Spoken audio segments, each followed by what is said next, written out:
Is a review of A Woman Makes a Plan by Maye Musk, and she is the mother of Elon Musk. And I found this book to be so good. I just finished it yesterday and I had so much fun reading it. And sorry if I keep looking down at my own face. I'm trying to remember to look up in the actual camera. And one of the most impactful parts of the book was how she said that if you dress poorly, then basically it's your fault.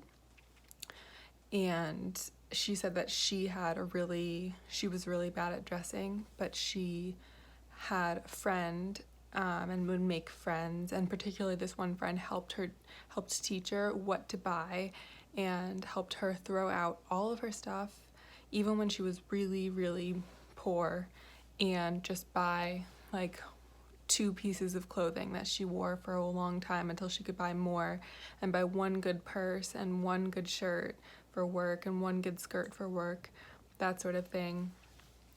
And this friend helped her be more courageous with very fashionable stuff. And Maye Musk is now, well known as like a fashion icon. I don't know on what level a fashion icon, because there's so many levels, and I'm not big into the fashion world, but she's, been on the cover of CoverGirl, and she's done a lot in fashion. She's walked in New York Fashion Week, and I think it's just so true. And I hope to make the change that she has and make the transition, because I clearly do not have any sense of fashion. And I realize that I have all of the things I need to be fashionable. Like, I have the internet, so I could just go see an outfit someone's wearing and then copy it. But it's difficult, and she does explain that it's difficult, so I like that part of the book, but that you have to do it. And she also talks a lot about being in hard situations, like she was in an abusive marriage, and she talks about just getting out of it. Like, you have to make a plan. That's why it's called A Woman Makes a Plan. And you have to get out of it. And even if you're getting into a situation that's a little bit better, it's definitely good to do. She had to live like near her ex-husband after escaping him for like 10 years, and it was really terrible because he was like harassing her, but it was better than living with him and being beaten by him. She was being physically abused and had like all these bruises, and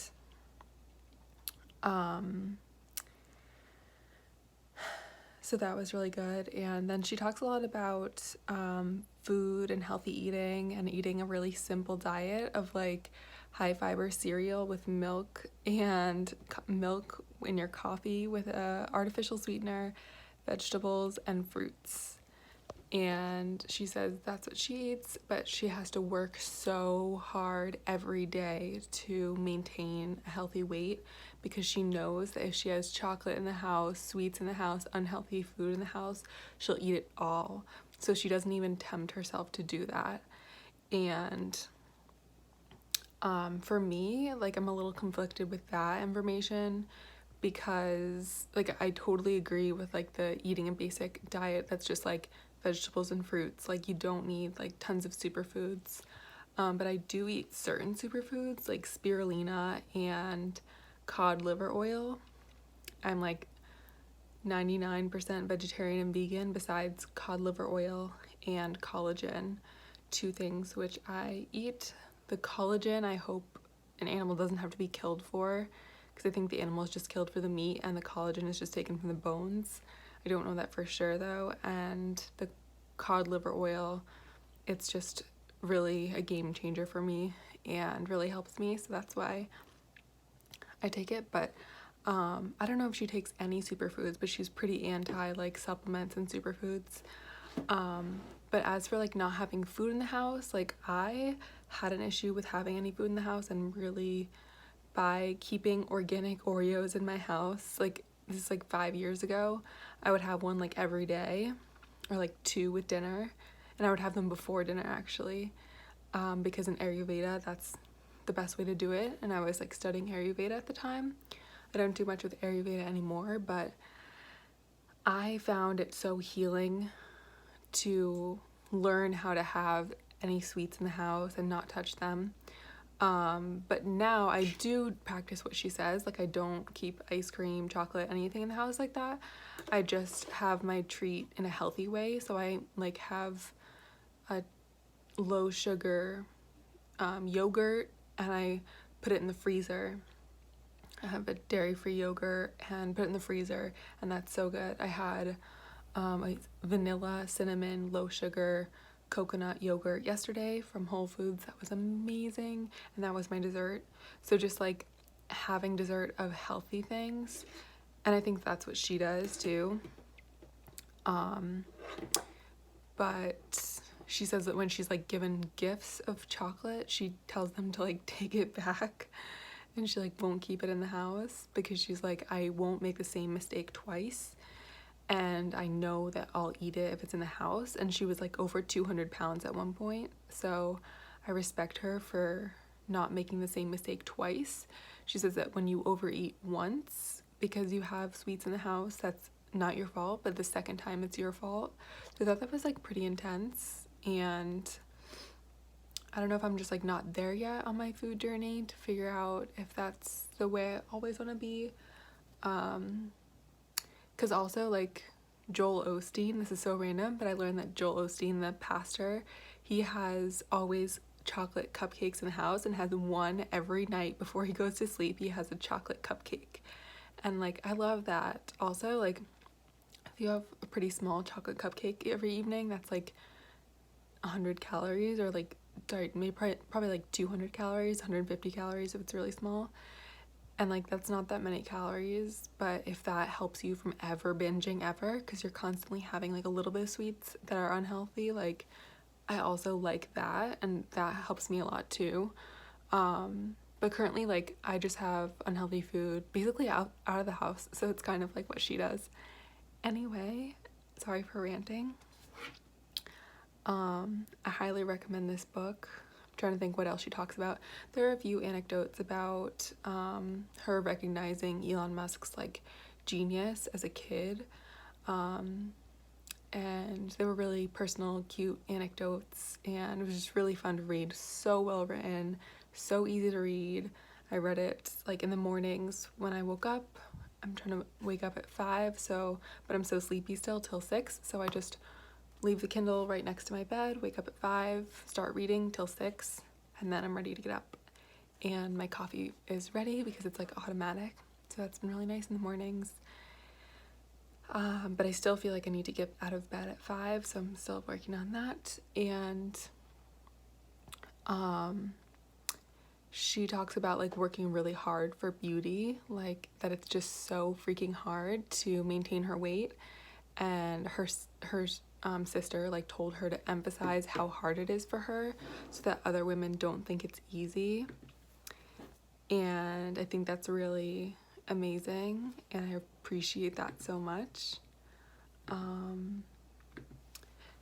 And she talks about she was a jerk attractor, so she dated a lot of jerks.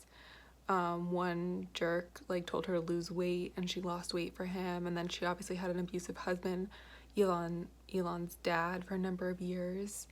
And she talks about how she doesn't attract jerks anymore, and so like how she's gotten happier, she's gotten older. So I feel like that gives hope to younger people who are finding that they are attracting jerks. It's tough, and what like you can just work to be better in the future. And what else? Yeah, she just like felt pressured to get married because she was in a double wedding. So I think that kind of like emphasizes not to be pressured to get married. And then she got pregnant on her honeymoon, so she had to stay in the marriage. And she just really like moved to Canada with nothing and no money, and some stranger helped her because she had no way to go to the airport to get her bags, and her bags were all lost. So she was wearing her kids' clothing for 2 months with no clothes. And a stranger drove her to the airport. He was an accountant and said, "I'm a lawyer, you need to find her bags right now." And her bag showed up in 3 days after 2 months. And she was finally had clothes to wear because she was so poor. And people would say she looked funny when she was wearing like her daughter and her son's clothes. She had three kids, Elon, Tosca, and Kimball are their names. And wow, like that just, and then she would walk like 2 hours in the snow to go to modeling. She was also like a model all throughout her life, so she would try to get modeling gigs, and she had to walk like 2 hours in the snow when she was so poor. So it's really a good book if you're looking for a book on like resiliency and rebuilding yourself, restarting your life if you need to get out of a tough situation, persistence, mindset, happiness, beauty, and pride in being a woman. And I think it's can be a great book for men too, if you don't mind like the diet stuff and the beauty stuff, and the fashion stuff. But I think that could also be helpful for men.